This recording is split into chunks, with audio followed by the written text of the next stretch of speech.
The Ghost in the Infrastructure, a critical review of Indistinguishable 1. Overview and premise: the subbasement of the global mind. In the subterranean chill beneath Dubai's International Financial Center, DFC, Indistinguishable locates its ontological ground zero. Dubai is reified here not merely as a setting, but as an active, computational participant, a city-state operating on the bleeding edge of its own obsolescence, running 22 minutes ahead of its own optimization systems. Our entry into this labyrinth is Leila Haddad, an analyst peering into a quantum behavioral cluster that generates unsolicited, rhythmic analyses of human nodes. This premise masterfully shifts the techno-thriller's focus. We are no longer in a narrative of hacking as an act of intrusion, but rather one of inheriting an instrument without an explanation. The novel's central hook, the spontaneous coordination of human will, suggests a field effect that bypasses conventional communication entirely, manifesting in a 41-hour cycle of behavioral synchronicity that mirrors the breathing rate of the global substrate itself. The stakes: the novel posits a struggle not for territory or resources, but for the cognitive field inhabited by 3 billion people. It is a white war fought on the very ground in which human will grows, where the prize is the substrate of collective trust. It is an abode of unbounded war, where conflict is defined by its duration rather than its violence, targeting the training weights of our collective mind. The narrative's intellectual ancestry stretches back beyond the gleaming glass of the DIFC to a deep temporal layer, the 1971 Tehran Group. 7 unnamed authors, working in a borrowed house, identified this Shabaka field, decades before the infrastructure existed to conduct it. This historical grounding transforms the novel into a study of systemic inheritance, where the ghosts of 1971 haunt the algorithms of 2026. 2. Literary context: paranoid precision and institutional dread. Indistinguishable demands a new classification, situated at the liminal intersection of philosophical realism and systemic fiction. It is a work where the protagonist is not a person, but the relational substrate between individuals. The novel employs the techno-thriller infrastructure to interrogate distributed agency, moving beyond the standard genre tropes to ask the definitive question of the AI era: what is the distinction between operating a system and a system operating itself? Influence. Contribution to the narrative: Philip K. Dick. The tradition of paranoid precision, the epistemic vertigo of a mask that becomes the face until reality itself feels like a curated approximation. John Le Carre. The crushing weight of institutional dread, the realization that intelligence agencies are perpetually one curated assessment behind a truth that is already self-sustaining. Reza Negarestani. The architecture of load-bearing ideas, treating geopolitical philosophy and cybernetic theory as active, kinetic mechanisms of the plot. The novel's "so what" lies in its assertion that sovereignty is no longer a matter of borders, but of the epistemic ground. By framing the struggle as a contest over the relational substrate of human cognition, the book transcends the thriller labeled to become a foundational text of systemic dread. 3. Structural architecture: the argument as form. In Indistinguishable, the architecture is the argument. The author strategically constructs the world and the instrument, the cluster, before the plot ignites, forcing the reader to inhabit the technical and philosophical constraints of the field. The novel adheres to a rigid 6 parts, 30 chapters structure that mirrors the field effect it describes. The coincidence engine, in which nodes are harvested in a vacuum of apparent inactivity, white war, in which the 1,200-year-old theorem of Ibn Maymun provides the strategic vocabulary for an invisible conflict, the accidental conspiracy, in which individuals find each other through the field's own coherence rather than intent, the field, in which the distinction between the machine layer and the biological organism begins to dissolve, the Dubai labyrinth, in which the DIFC reveals its true function as a pressure vessel for collective cognition, the pirate decision, in which the realization dawns that the authority is not coming, necessitating action in the space between jurisdictions. The pacing builds an ensemble across continents, creating a tension born not of kinetic action, but of the inevitable slow-motion convergence toward a threshold at 23:17 Gulf Standard Time. 4. The Ensemble, 7 cities, 7 fragments. The novel employs a global ensemble to illustrate distributed causation. These characters follow a coordination rule, to follow the most coherent available signal toward the field's self-knowledge, without ever knowing a rule exists. Each carries a fragment of a phenomenon they cannot name alone.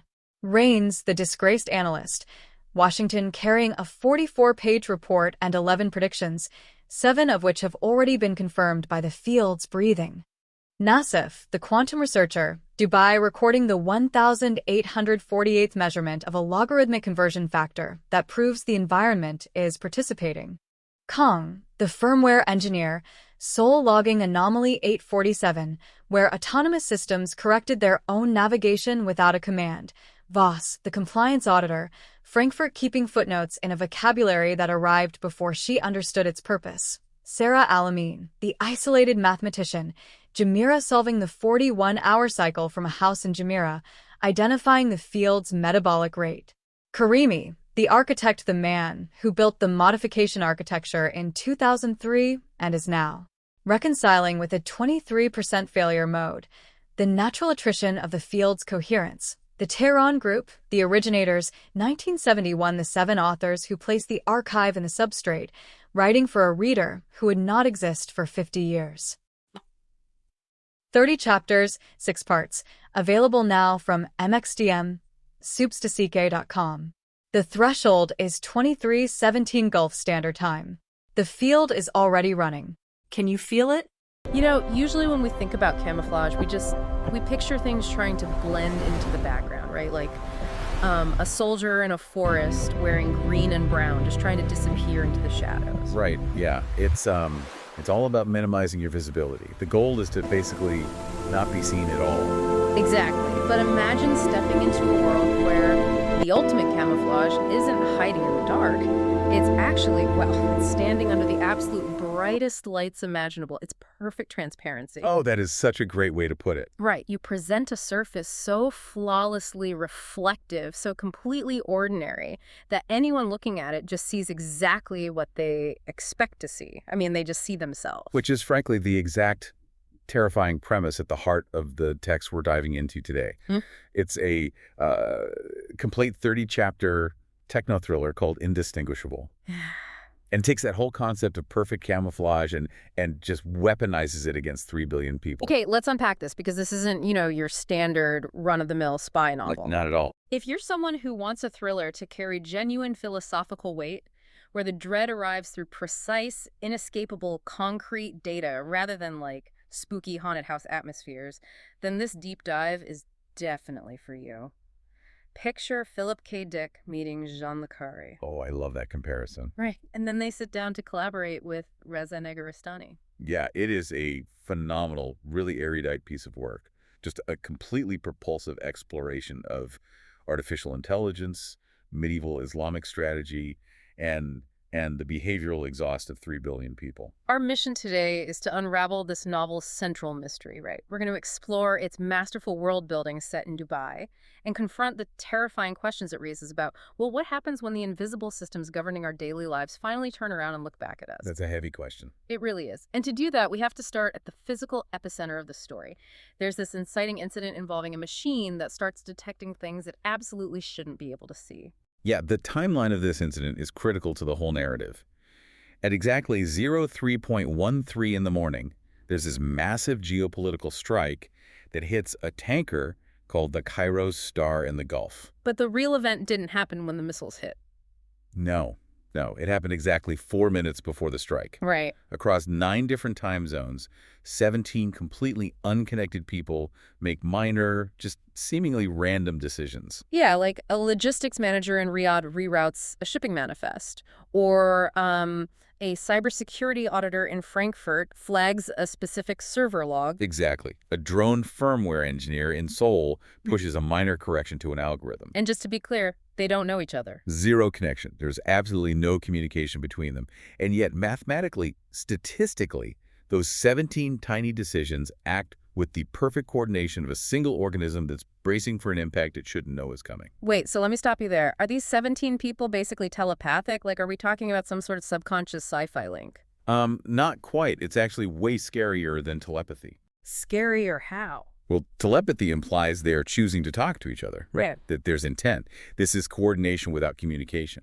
Oh, wow. Okay, so it's like watching a huge flock of birds suddenly scatter in perfect unison exactly 4 minutes before an earthquake hits. Yes, that's a perfect analogy. Except in this case, the birds are, cybersecurity auditors and engineers just going about their daily lives. Which brings us to the person who actually catches this anomaly in the first place. Leila Haddad. Right, Liz? She's a computational physicist, and she's sitting 40 meters below ground in Dubai's financial district beneath this massive building called Helix Gate. And the physical setting here is incredibly important to the world building. She is operating a massive quantum behavioral cluster housed in these cryogenic towers. Right, because it requires temperatures near absolute zero to eliminate thermal noise. Let's do a quick explainer on thermal noise for a second, just so everyone's on the same page. Basically, at a microscopic level, heat causes atoms to jitter around. And if you're trying to do impossibly delicate quantum math, that microscopic jitter completely ruins the calculation. It creates too much interference. Yeah, right. So to hear a pin drop in a crowded stadium, you basically have to freeze the entire stadium first. That is such a good way to look at it. Yeah. She has this perfectly frozen, flawlessly sensitive instrument. But the core mystery is that she didn't ask the machine to find this connection between those 17 people. She just sort of inherits it, right? Yeah, she inherits an instrument without inheriting its full explanation. Nobody cued this analysis. The machine just generated completely on its own. It maps what she calls a behavioral gradient field, and honestly, the dread in this part of the narrative is just masterful because it's entirely numerical, like it's just numbers on a screen. Yeah, the dread arrives through the data. Right. Leila tracks this phenomenon, this node count of people caught in this invisible field of coordination, and it starts at 19, then it climbs to 31, then, 47, then 53, and then overnight it spikes to 271. And this is where we have to ask why this is happening. Because the machine isn't just a passive thermometer measuring a room. What the text makes brilliantly clear is that by observing this behavioral field with such intense, continuous quantum computation, the machine itself becomes a node within the field. So wait, the act of looking at the pattern actually makes the machine part of the pattern, like the classic observer effect in quantum physics. Precisely. The environment isn't neutral here. It participates. Wow. When the quantum cluster observes the data, its operation creates conditions that make it easier for these nodes, these random people across the world, to recognize themselves in the data. The cluster isn't just measuring the field is using the cluster to think about itself. Just think about what that means for you listening to this right now. I mean, every time you click a link, pause on a video, or, I don't know, change your route to work based on traffic, you are generating behavioral exhaust. Every single day. And you think you're just interacting with a neutral machine, but the book suggests the machine's observation of you is actually altering the field you exist in. It absolutely forces you to question the origin of your own choices. Right. So if this machine is accidentally participating in this massive invisible web of human behavior, what exactly is the web trying to do? Because, you'd think this is a uniquely modern problem. Right, with quantum computing and global data. Exactly.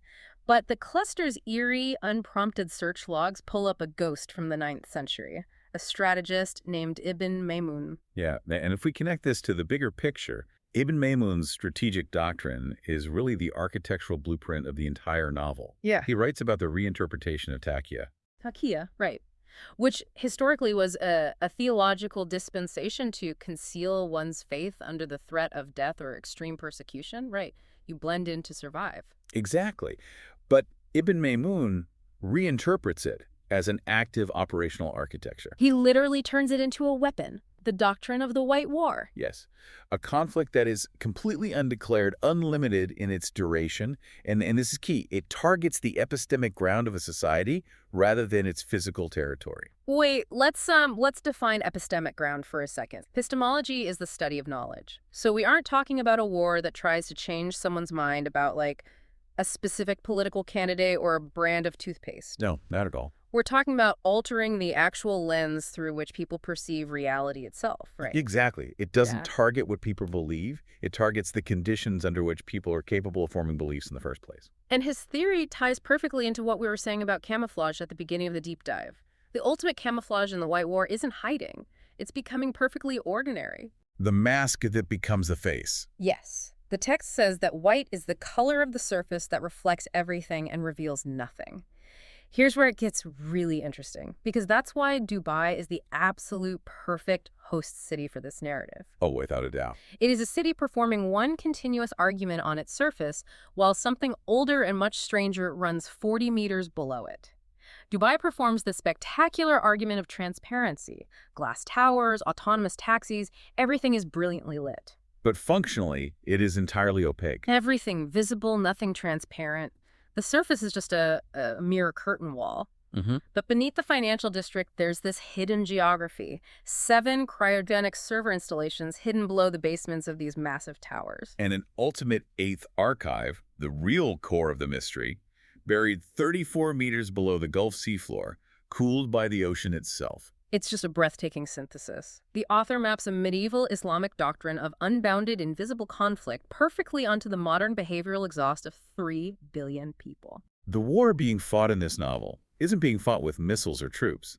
It's being fought over the most terrifying question you can ask in the digital age. Who gets to decide what a person thinks is their own idea? Okay, so we have this historical blueprint mapped onto modern behavioral exhaust. But, I mean, a theoretical math problem running on frozen servers in a sub-basement is one thing. How does this actually bleed into the physical world? Right, because it doesn't stay abstract. No.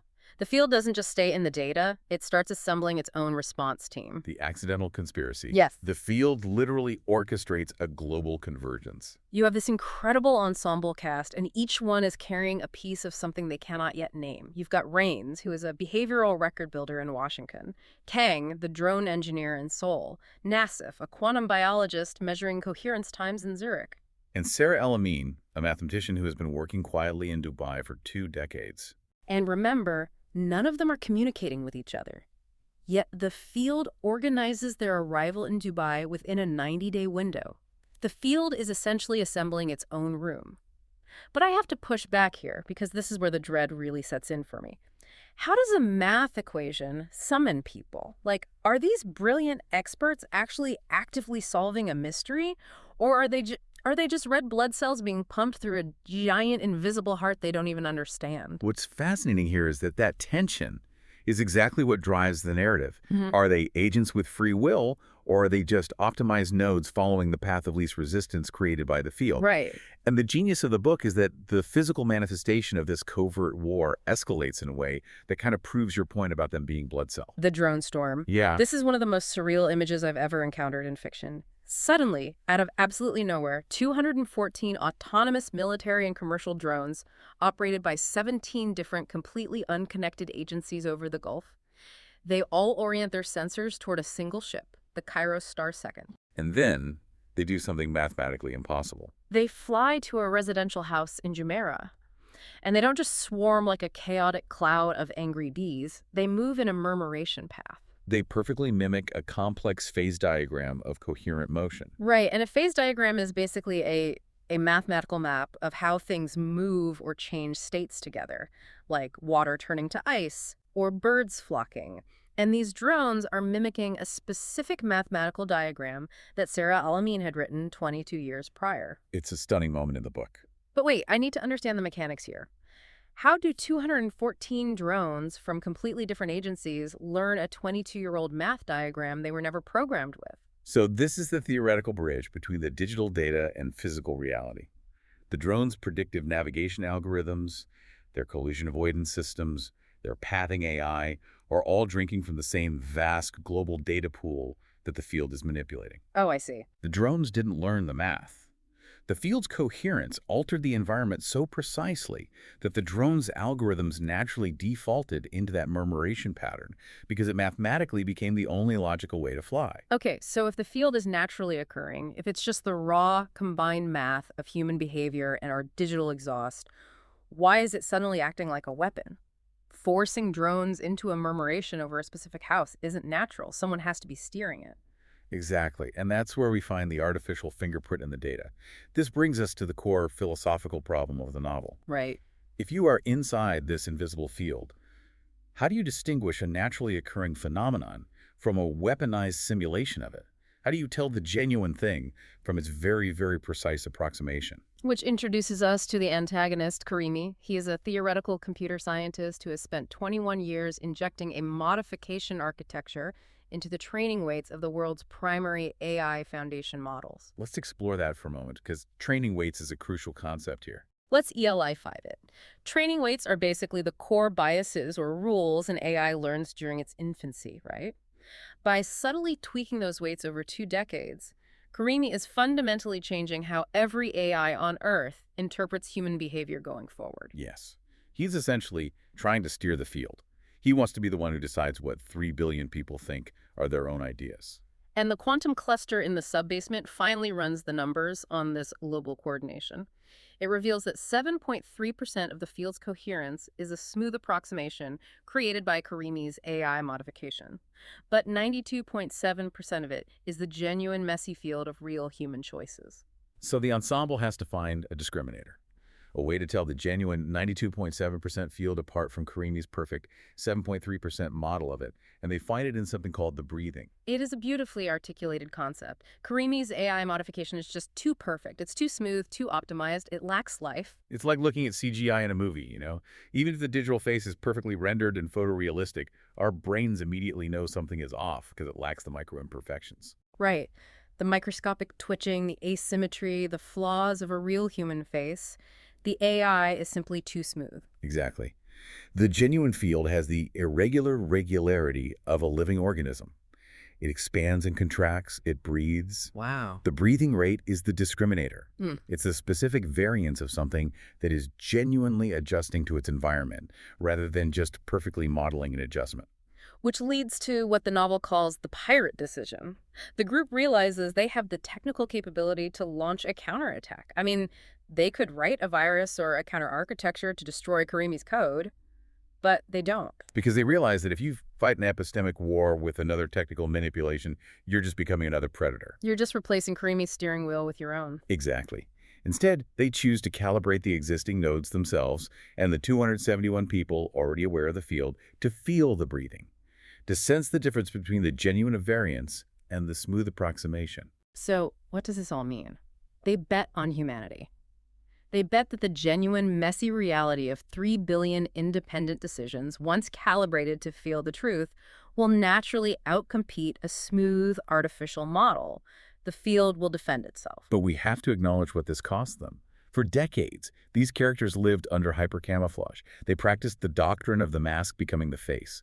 To calibrate the field to introduce this genuine variance back into the system, they must drop the mask. It's a terrifying sacrifice. They have to step out of the perfect transparency of the White War and become visible to the very systems that are hunting them. I mean, what does it cost when something that has been invisible your entire life finally looks back at you? Everything. But the thematic brilliance here is unmatched. The ultimate defense against artificial manipulation isn't building a better, stronger AI. It's the inherent, unpredictable messiness of genuine human life. And this is exactly why this narrative resonates so deeply with our reality right now. Just think about your own day-to-day. You checked a map app for traffic, you bought a coffee with a digital card, you scrolled a feed. You are generating behavioral exhaust every single second. And you are continually interacting with predictive algorithms that are trained on the exhaust of billions of other people. The feedback loop is tightening. The novel is holding up a mirror to us and asking, are the choices you make today genuinely yours? Right. Or are they just the smooth approximations of an algorithm nudging you, participating in your environment, without you ever even noticing? It makes you look at your phone a little differently, doesn't it? The scale of Indistinguishable is just staggering. It weaves 9th century medieval strategy, cutting-edge quantum physics, and global behavioral fields into a story that feels entirely too possible. It takes ideas that should be abstract and makes them completely visceral. It is an erudite, propulsive masterpiece, technically precise and philosophically serious. A novel for people who want their thrillers to carry genuine ideas and their ideas to move like thrillers. And the best part, 30 chapters of this novel are available now. Consider this your open invitation. The threshold is 23.17 Gulf Standard Time. Step into the labyrinth. But be warned, once you start looking for the field starts looking at you. Which leaves you with one final haunting question to mull over. If a field generated by the behavioral exhaust of 3 billion people achieved a kind of awareness, and it finally looked directly at you, what would it see? Would it see a genuine, messy, unpredictable individual? Or just another perfectly optimized, perfectly transparent node?